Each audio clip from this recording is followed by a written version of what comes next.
Shalom Bapak Ibu, Saudari, Saudara, juga anak-anak yang terkasih dalam Tuhan Yesus Kristus. Selamat hari Minggu, selamat berjumpa kembali dalam kebaktian Minggu GKI Peterongan Semarang. Sesaat lagi kita akan bersama memulai kebaktian Trinitas kita. Tapi mari kita simak terlebih dahulu tayangan Warta Jemaat Minggu ini. Mari ikuti bersama Bible Fest 2020 Online Edition yang mengangkat sebuah tema, Alkitab dan Misi. Sejauh mana Alkitab dipakai oleh Allah menjadi sarana bagi pemberitaan kabar baik di tengah dunia. Pada hari Selasa, 9 Juni 2020 pukul 18.30 sampai dengan selesai, pembicara Pendeta Anwar Chen, Kepala Departemen Penerjemahan Lembaga Alkitab Indonesia. Masih di rumah aja, melalui aplikasi Zoom, melalui live streaming di kanal YouTube GKI Peterongan, juga melalui audio streaming di radio.gkipeterongan.org. Gratis, tidak dipungut biaya apapun. Lihat info lebih lanjut pada warta, situs, dan media sosial resmi GKI Peterongan, atau pada publikasi yang disebarluaskan. Saudara-saudara juga diajak untuk mengikuti berbagai acara online yang dihadirkan secara rutin di tengah minggu. Daily Wisdom di hari Senin, Rabu, dan Jumat. Tersedia di kanal YouTube GKI Peterongan mulai pukul 00 hari itu. Juga doa dengan nyanyian dari TZ yang dapat diikuti bersama melalui kanal YouTube GKI Peterongan yang dapat diakses mulai dari pukul 18 sore. Kiranya Tuhan memberkati kita sekalian.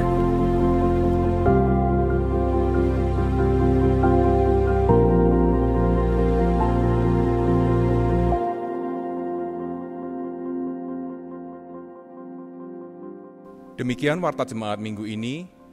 Kini saya mengajak setiap kita untuk mengambil waktu teduh sejenak sebelum kita memasuki ibadah kita hari ini.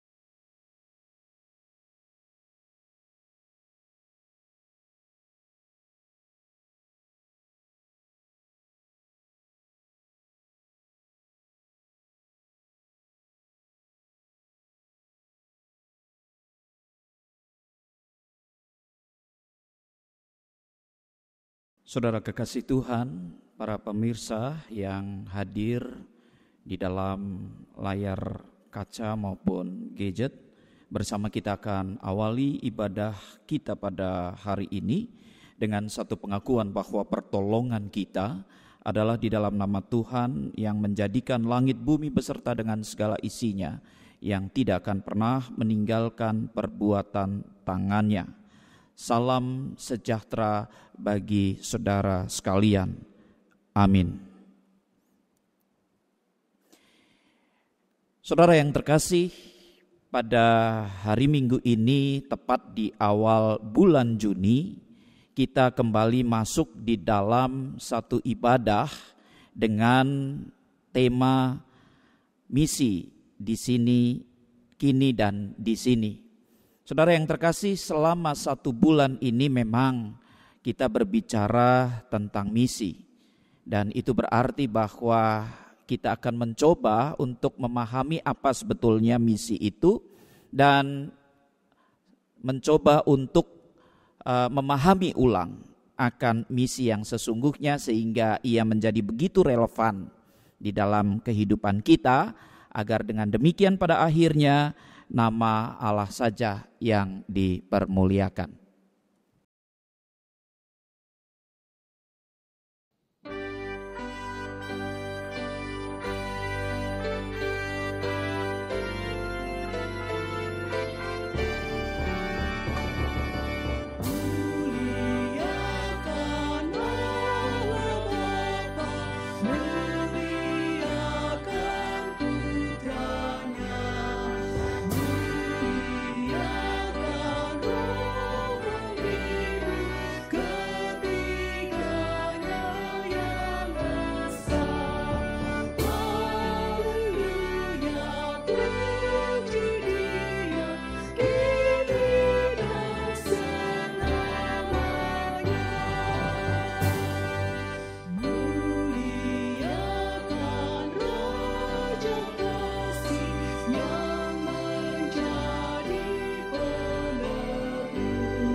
Saudara kekasih Tuhan, sebelum kita lanjut lebih jauh untuk datang kepada Tuhan, marilah kita mengakui akan segala dosa dan kesalahan kita. Kita berdoa.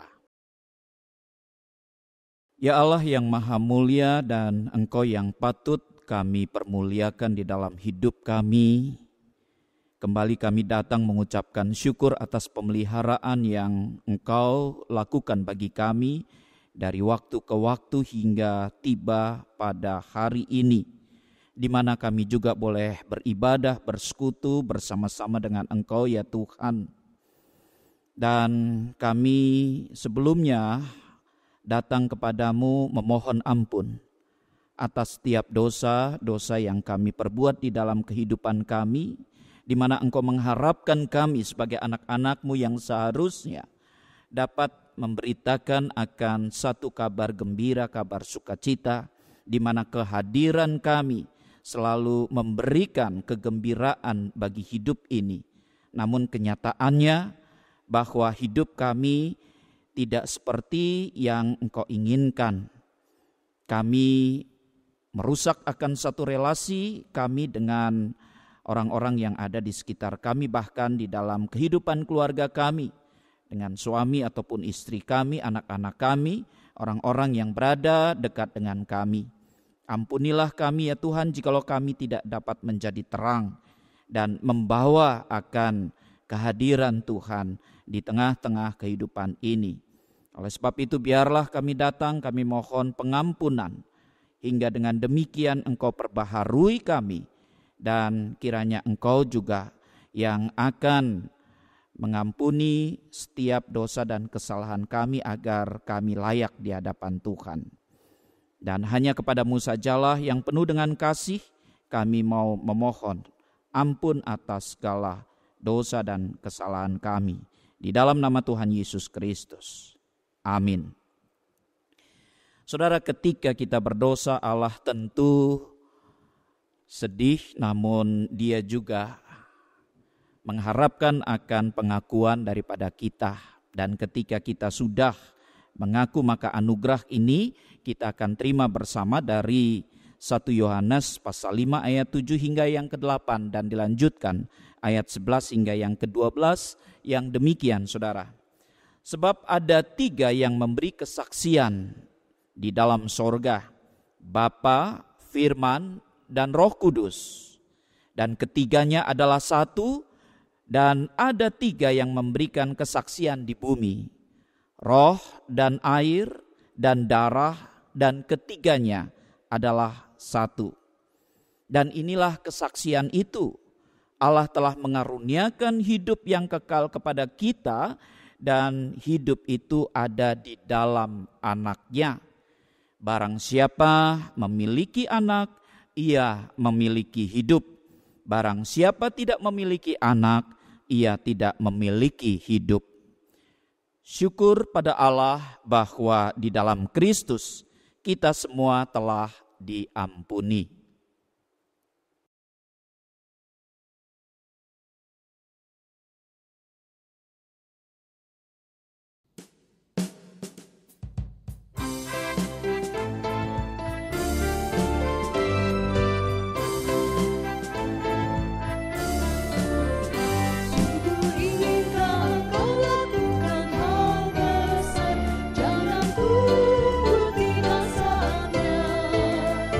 Diri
Mari saudara yang terkasih, saatnya kita akan membaca dan merenungkan firman Tuhan.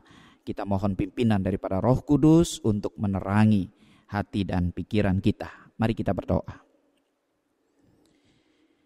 Ya Tuhan, kami ingin selalu menjadi suluh di dalam dunia ini dan menerangi akan kegelapan dunia.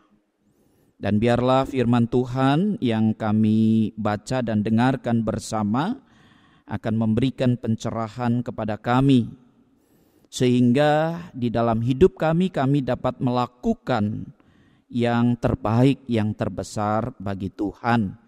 Meskipun di dalam hal-hal yang terkecil sekalipun, dan biarlah hidup kami sungguh membawa satu kegembiraan.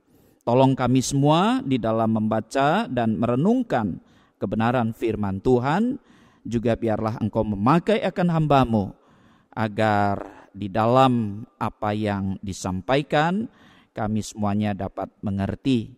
Dan urapilah dia di dalam segala kelemahan dan kekurangannya. Dan kami mau menyerahkan semuanya itu hanya di dalam satu nama, Tuhan kami Yesus Kristus, penolong kami yang sejati. Amin.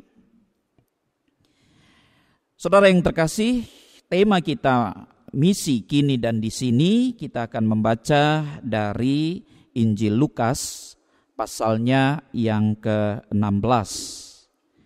Injil Lukas pasalnya yang ke-4 mulai ayat 16 hingga yang ke-21. Yang demikianlah.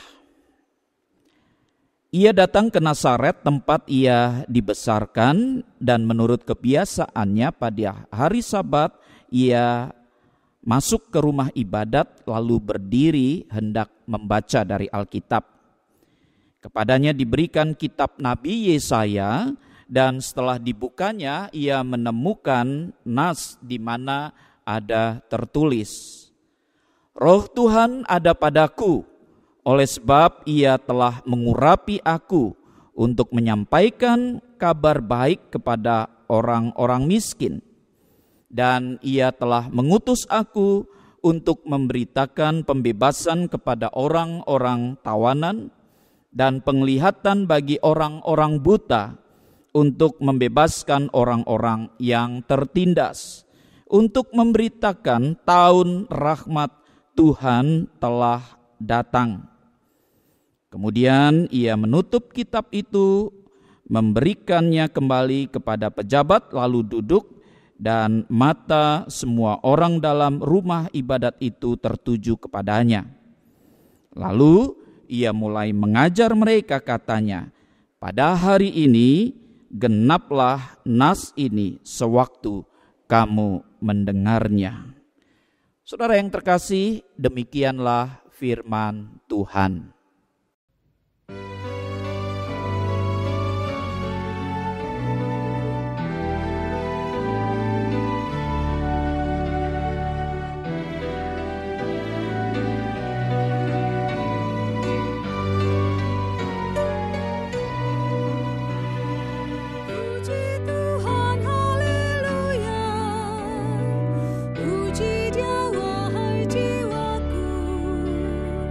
Puji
Ya, saudara kekasih Tuhan, kita semuanya di dalam dunia ini tentu seperti yang dinyanyikan oleh pemazmur, ingin memuji dan memuliakan nama Tuhan.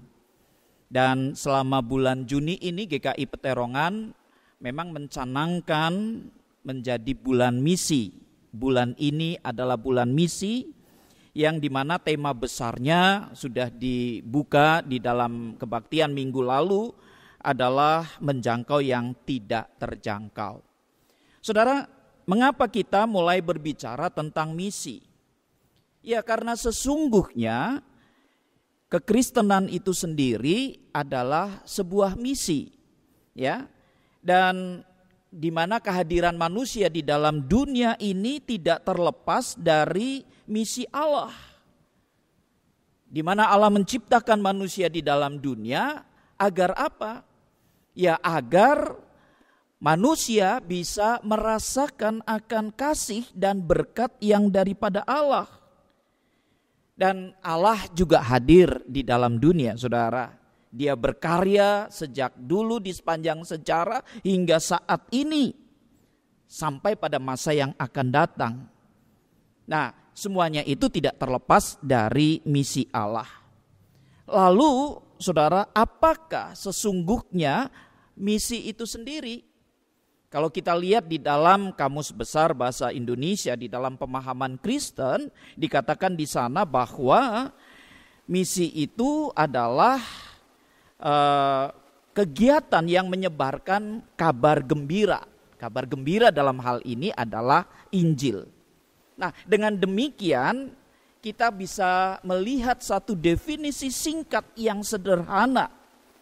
Dan definisi ini ya tidak dengan sesuatu konsep yang besar, tidak juga dengan satu pemahaman-pemahaman dengan dogma yang ada, tetapi dia begitu sederhana, dia begitu singkat. Dan bila kekristenan itu sendiri adalah misi, ya, dan sangat dekat dengan misi, maka tentunya saudara dan saya juga mempunyai misi di dalam hidup kekristenan kita. Nah, ketika tema kita hari ini berkata misi kini dan di sini, artinya apa, saudara? Ya, seringkali orang hanya melihat hal-hal tersebut di dalam pemahaman yang muluk-muluk begitu, yang berpikirnya jauh ya dengan segala macam definisi-definisi yang kemudian diangkat atau diajukan oleh berbagai ahli. Tetapi di sini kita bisa melihat bahwa misi kini dan saat ini itu adalah bagaimana kita hidup dan kehidupan kita berkaitan dengan orang-orang yang ada di sekitar kita dan di dalam kehidupan sehari-hari. Ya, jadi ya kita bagaimana memberitakan kabar gembira itu. Tetapi ada juga satu pemahaman tentang misi yang sudah sangat terkenal di dalam kekristenan itu sendiri. Dari Matius pasal 28 ayat 18 hingga yang ke-20. Di mana dikatakan menjadikan semua bangsa muridku dan membaptiskan mereka dalam nama Bapa, Anak, dan Roh Kudus. Nah, saudara, tidak dapat dipungkiri juga bahwa pada bagian ini menjadi satu inspirasi bagi gereja-gereja untuk menentukan sikap dan pandangan ya terhadap kehidupan, terhadap misi kekristenan itu sendiri, dan pada akhirnya membuat agama Kristen begitu superior. Ya, karena apa? Karena memunculkan motif yang paling menonjol, yaitu pertobatan individu, keselamatan jiwa-jiwa untuk masa depan, serta pertumbuhan daripada gereja itu sendiri. Nah, sebetulnya apa yang kita baca pada hari ini dari Lukas pasalnya yang keempat, di dalam ayatnya yang ke-18 dan ke-19, ya, di sana dikatakan, saudara, bahwa roh Tuhan ada padaku, oleh sebab itu ia telah mengurapi aku untuk menyampaikan kabar baik kepada orang-orang miskin, dan ia telah mengutus aku untuk memberitakan pembebasan kepada orang-orang tawanan dan penglihatan bagi orang-orang buta, untuk membebaskan orang-orang yang tertindas, untuk memberitakan tahun rahmat Tuhan telah datang. Saudara perhatikan, saya garis bawahi tentang tahun rahmat Tuhan itu.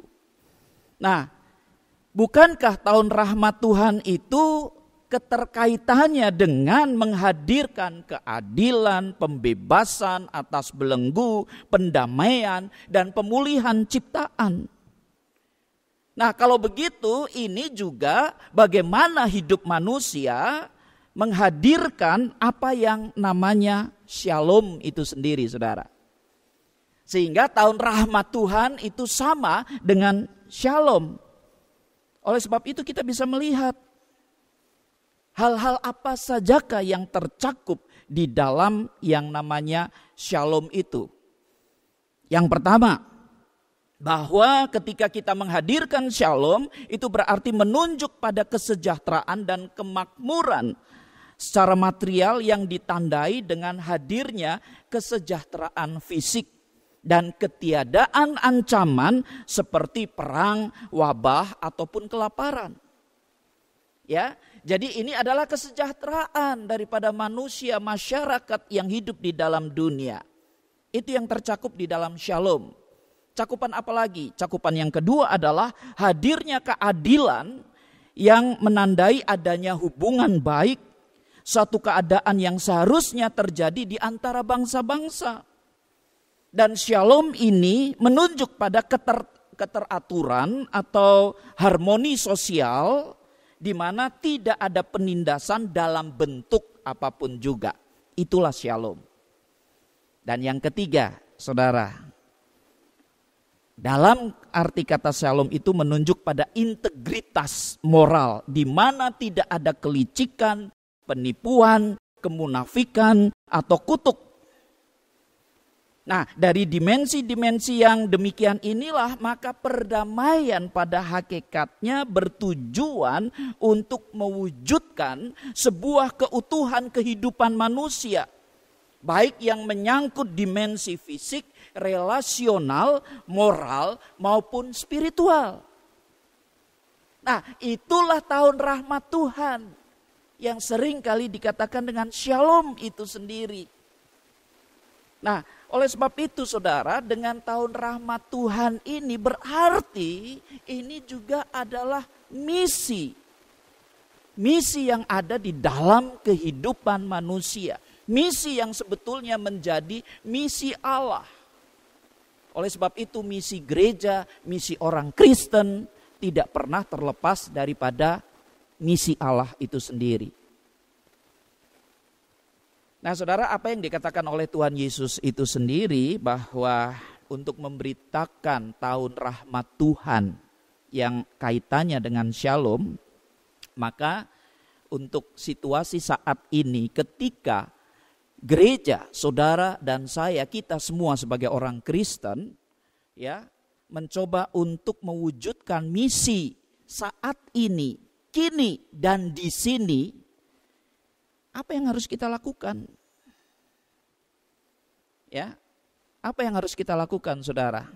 Tentu ada, ya, bahwa hidup ini, situasi yang kita hadapi ini sangat relevan saat ini, di mana ya wabah COVID ini belum ada tanda-tanda mereda untuk di Indonesia karena dari hari ke hari terus aja ada kasus, saudara. Bahkan kurvanya juga meningkat. Nah, oleh sebab itu, apa yang bisa kita lakukan di dalam mewujudkan tahun rahmat Tuhan shalom tadi, saudara? Yang pertama, mari kita menghadirkan kemakmuran seperti yang menjadi unsur-unsur dari shalom itu. Kemakmuran dengan satu kehadiran kesejahteraan secara fisik. Tiada ancaman kelaparan. Lalu dengan cara apa? Ya memperhatikan mereka yang saat ini sedang terpuruk, terhantam keadaan anomali di bidang ekonomi, di bidang sosial, di bidang kesehatan. Jadi kalau kita berbicara misi, ya mari kita bangun masyarakat, kita bangun kehidupan ini. Nah saudara, GKI Peterongan juga sudah melakukan akan hal itu saudara. Yaitu dengan apa? Membagi-bagikan sembako baik kepada kecamatan-kecamatan, masyarakat-masyarakat miskin di beberapa wilayah, juga anggota jemaat yang terkena dampak ini, ke kelurahan-kelurahan, bahkan juga ke gereja-gereja kecil, kita lakukan itu saudara. Ya, bukan cuma sembako saja, kita juga sudah melakukan hal-hal dengan membagi alat pelindung diri, baik itu masker maupun hand sanitizer, kita bagikan ke rumah sakit yang ada di Semarang, bahkan di luar kota Semarang, Purwodadi, Kendal, bahkan ada yang sampai ke Ambon. Yang mereka juga sangat membutuhkan itu. Bahkan juga ke puskesmas saudara, kita lakukan itu. Dan juga gereja-gereja kecil, kita lakukan semuanya itu. Nah inilah saudara yang bisa kita lakukan di dalam situasi semacam ini. Bahkan bukan hanya hal-hal yang akibat daripada wabah ini saja, ya gereja-gereja kecil selain juga mendapatkan bantuan ya dari wabah, tetapi kita juga mencoba untuk membangun ekonomi jemaat, ekonomi masyarakat kecil, masyarakat lemah dengan apa? Ya dengan apa yang dinamakan ditrans itu, diakonia transformasi. Caranya apa? Kita tidak membagikan uang. Kita memberikan mereka bibit pisang Raja Ambon yang anti hawa tungro, saudara. Ya, satu bibit ini harganya cukup mahal juga. Nah, kalau mereka bisa itu dan mereka bisa kemudian menghasilkan buah tanpa adanya satu hama, tentu ini akan menguntungkan.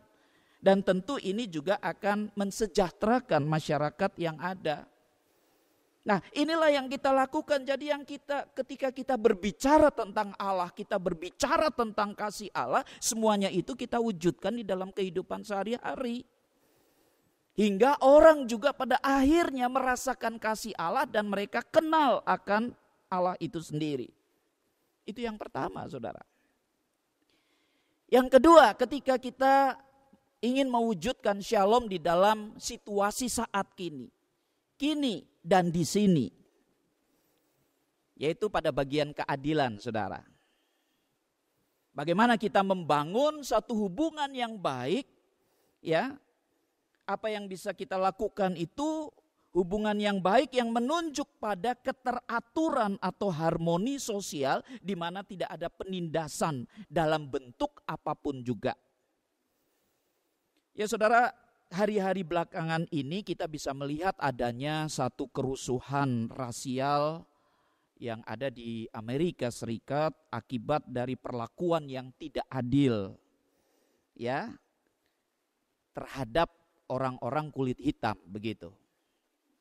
Dan konon kabarnya aksi demo ini ya di beberapa daerah terjadi kerusuhan, tetapi ini sudah menjalar ke 30 kota di Amerika, bahkan sampai juga ke Eropa, saudara. Sesuatu yang luar biasa. Saudara, sebetulnya hal ini tidak perlu terjadi bila sikap adil dan harmoni sosial ini dijaga oleh manusia. Dan bukankah salah satu misi yang kita wujudkan baik oleh gereja dan juga orang-orang Kristen adalah bahwa bagaimana kita bisa bersikap adil. Bagaimana kita bisa membangun harmoni sosial itu tanpa membedakan satu dengan yang lainnya.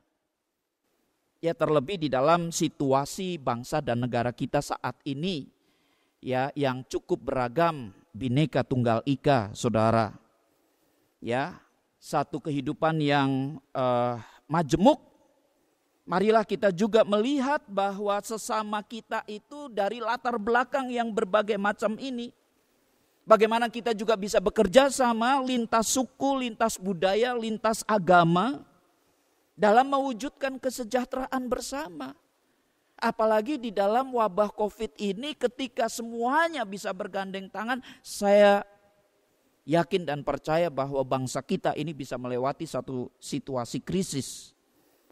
Dan tidak ada orang yang kemudian merasa kelaparan ataupun merasa tertinggal dengan segala kondisi yang mereka alami. Nah, misi di Indonesia ini menjadi begitu relevan lagi. Ya, ketika kemudian kita bisa bergandeng tangan, bekerja bersama, lintas agama, lintas budaya, dan kita terlebih membangun atau menggali kearifan lokal daripada bangsa ini. Sehingga kita menempatkan manusia itu sebagai makhluk mulia. Lah, kearifan lokal itu apa aja, saudara? Ya, sikap gotong royong, ya, tempo saliro, itu semuanya ada di dalam bangsa ini. Saling menghargai satu dengan yang lain.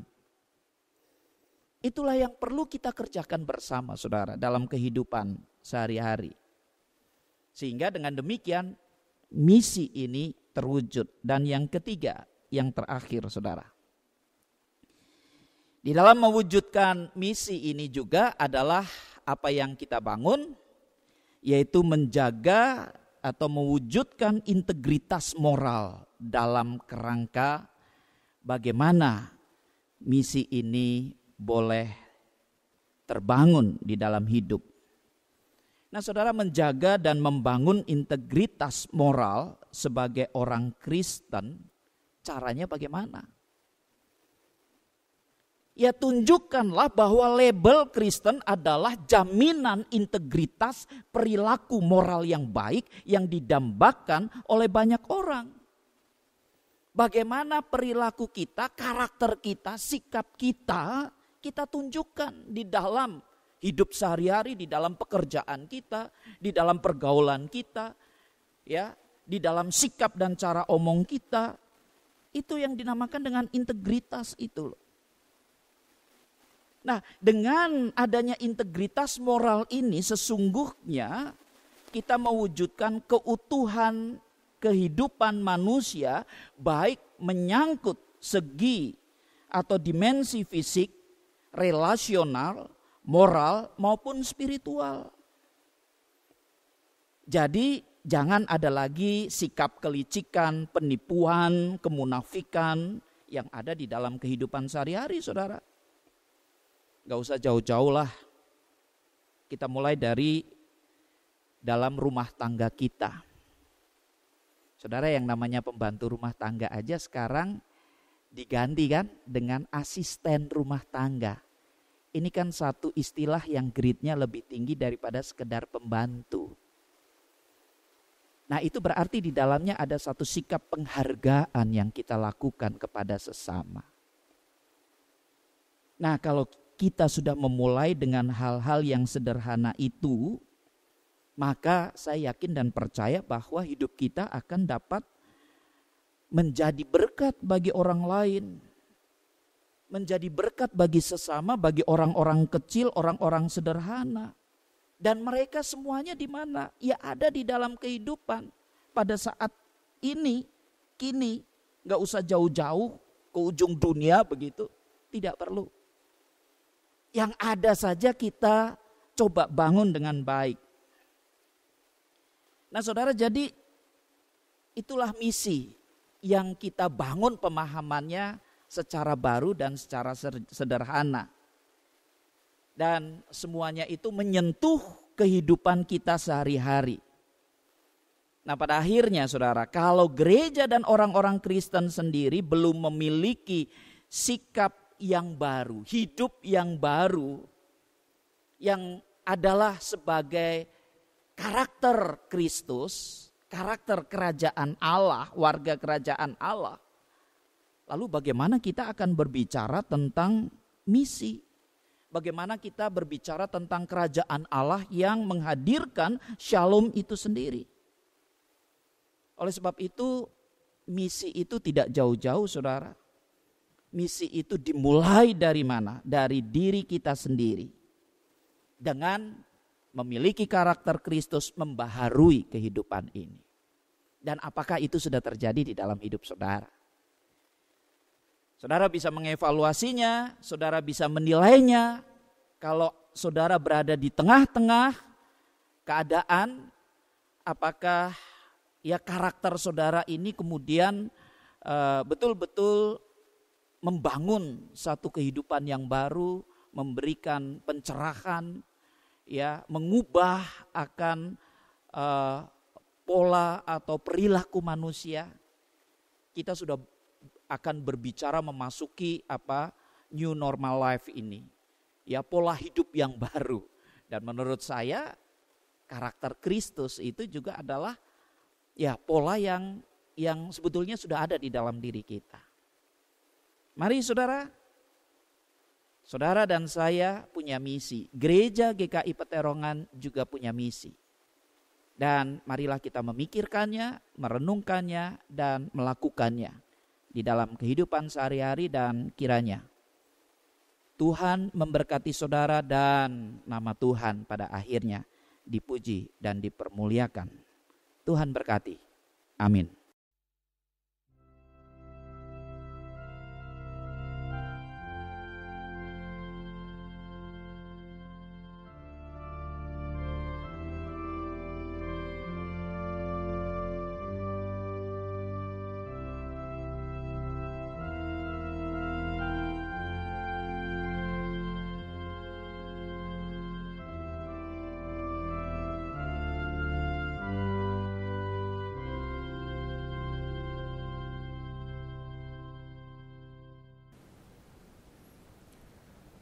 Marilah dengan hati yang terarah pada Kristus, kita ikrarkan kembali janji baptisan kita menurut pengakuan iman rasuli yang berbunyi demikian.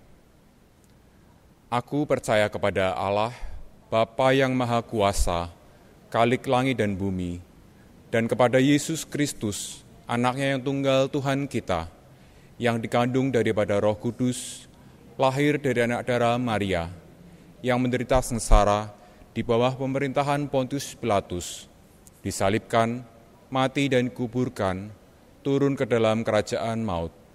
Pada hari yang ketiga, bangkit pula dari antara orang mati, naik ke surga, duduk di sebelah kanan Allah, Bapa yang Maha Kuasa, dan dari sana Ia akan datang untuk menghakimi orang yang hidup dan yang mati. Aku percaya pada Roh Kudus, gereja yang kudus dan am, persekutuan orang kudus, pengampunan dosa, kebangkitan orang mati, dan hidup yang kekal. Amin. Marilah saudara, kini saatnya kita akan bersama-sama memasuki doa-doa syafaat kita. Kita berdoa. Bapa di dalam surga, puji syukur dan terima kasih jikalau kami disegarkan kembali oleh firman-Mu, di mana sesungguhnya kami diingatkan untuk memiliki misi yang ada di dalam hidup kekristenan kami sejak kami mengaku percaya kepada Engkau. Ya Tuhan, biarlah Engkau mau memberkati akan setiap anak-anak Tuhan, agar hidup mereka sungguh-sungguh dapat membawa satu kegembiraan bagi hidup. Bagaimana Tuhan juga menciptakan dunia beserta dengan segala isinya, menciptakan kami manusia, supaya semuanya bisa merasakan kegembiraan dan terlebih kasih yang daripada Allah. Oleh karena itu, mampukanlah kami, dan biarlah dengan Roh Kudus-Mu yang telah Engkau curahkan, kami dapat memiliki akan sikap dan perilaku karakter seperti Kristus, sehingga kami dapat menghadirkan akan damai sejahtera, menghadirkan akan kesejahteraan, perhatian, keadilan, kebenaran, sikap suci di dalam hati kami, pikiran kami, sehingga kami memperlakukan orang lain sama seperti ketika kami bertindak melayani Tuhan. Bapa di dalam sorga, ampunilah kami jikalau mungkin selama ini kami belum dapat melakukannya dengan baik, tetapi biarlah selama 1 bulan ini ketika kami memikirkan tentang misi, maka kami dapat melihat bagaimana kami dapat melakukan hal-hal yang kecil yang dapat mendatangkan sukacita dan kegembiraan terhadap hidup. Oleh sebab itu kami juga ingin berdoa, ya Tuhan, bagi saudara-saudara kami yang saat ini terkena dampak daripada wabah virus COVID-19 ini, baik di dalam kesehatan mereka ataupun di dalam perekonomian mereka. Tuhan, biarlah Engkau sendiri yang tetap hadir, dan Engkau sendiri yang tetap akan bekerja, memberikan kekuatan dan kemampuan, memberikan keyakinan, dan biarlah di dalam kesemuanya itu kami bersama-sama dapat bergandengan tangan, dan kami dapat membantu satu dengan yang lainnya, ya Tuhan. Berikan keyakinan bahwa pemeliharaan Tuhan tetap hadir dari waktu ke waktu, dan di dalam kesemuanya itu kami boleh bangkit kembali, dan kami dapat melalui akan satu kehidupan ini dengan baik. Kami juga ingin berdoa bagi setiap kami, setiap orang yang juga melakukan satu kegiatan-kegiatan yang kesemuanya itu harus dilalui melalui rumah dan berada di rumah. Tolonglah ya Bapa, agar mereka dapat mengatasi segala kebosanan, dan biarlah hubungan yang terjadi di dalam kehidupan rumah tangga semuanya dapat berjalan dengan baik. Kami berdoa bagi rencana-rencana pemerintah untuk kembali melakukan satu kebijakan-kebijakan tentang new normal life ini.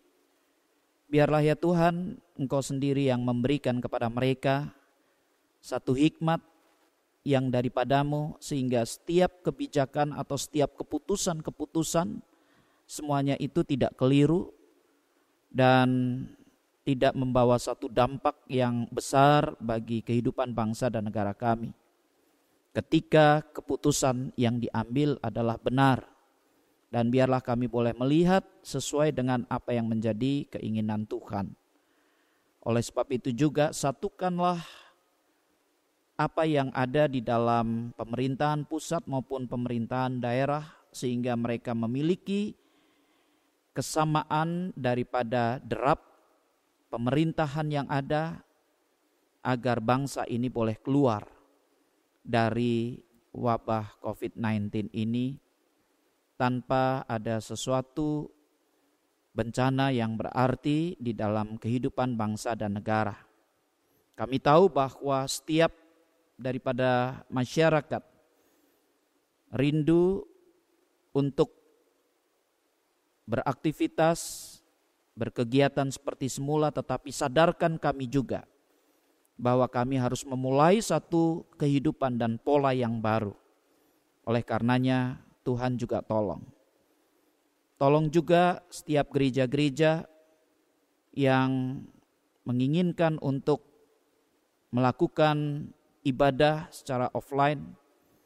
Ya Tuhan, biarlah Tuhan berikan hikmat juga kepada para pemimpin-pemimpin gereja, agar mereka tidak mengambil keputusan yang salah dan tergesa-gesa, namun sebaliknya mereka memperhitungkan segala sesuatu dengan cermat, dan dengan penuh kesabaran mereka dapat bertindak hati-hati, agar dengan demikian pada akhirnya kehidupan gereja juga akan membantu pemerintah dalam mengatasi wabah ini. Bapa di dalam sorga, kami juga ingin berdoa bagi perdamaian dunia.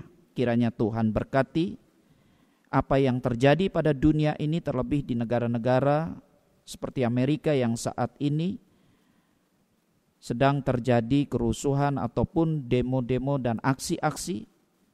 Biarlah di dalam kesemuanya itu membawa satu kesadaran bagi masyarakat luas, negara-negara luas, untuk memikirkan pada saatnya, sudah saatnya dan waktunya untuk memberlakukan apa yang Tuhan inginkan. Shalom itu boleh terwujud, keadilan dan kebenaran bagi dunia.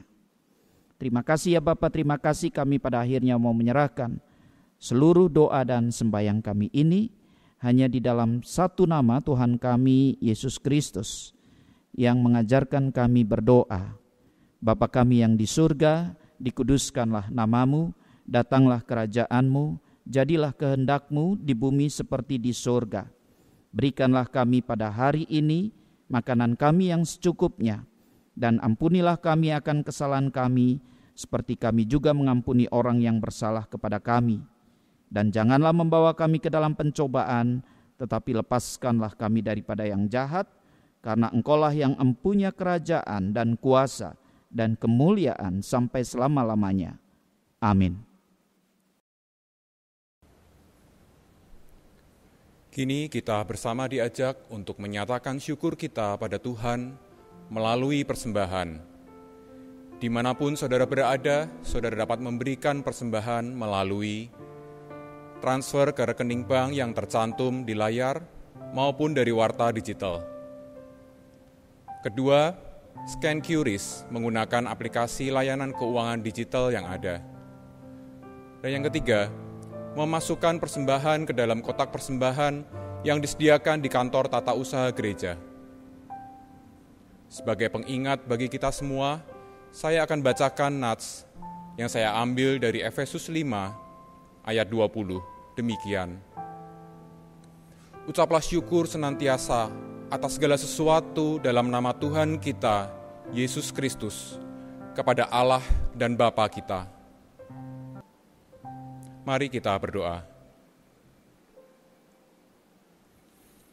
Bapa, kami mengucap syukur untuk segala kebaikan yang sudah kami terima dalam segala situasi, dan saat ini kami rindu untuk menyatakan ungkapan syukur kami dengan memberikan persembahan melalui cara-cara yang sudah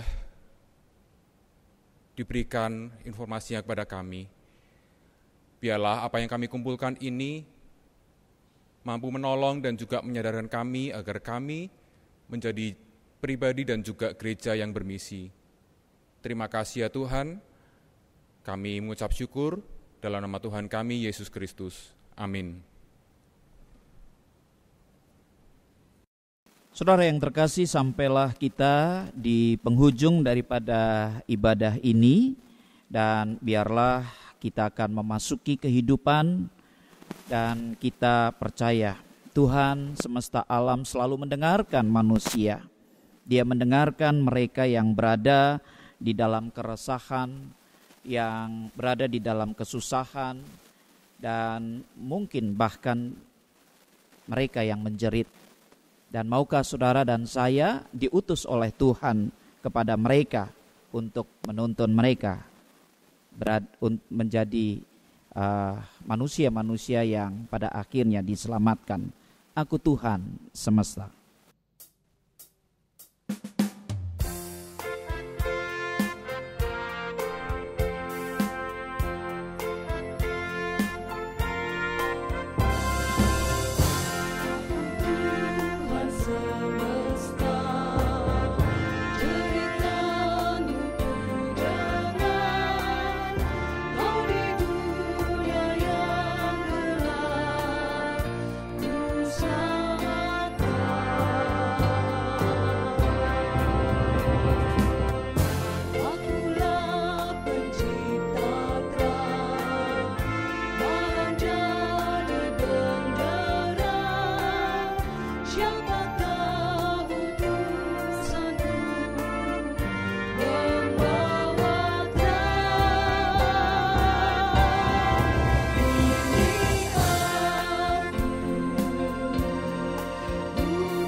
Saudara, arahkanlah hatimu kepada Tuhan dan terimalah akan berkat Tuhan.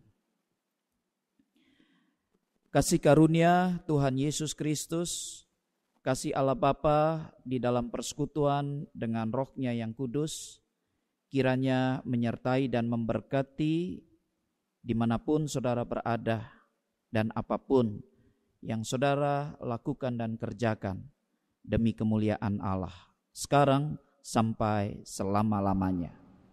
Amin.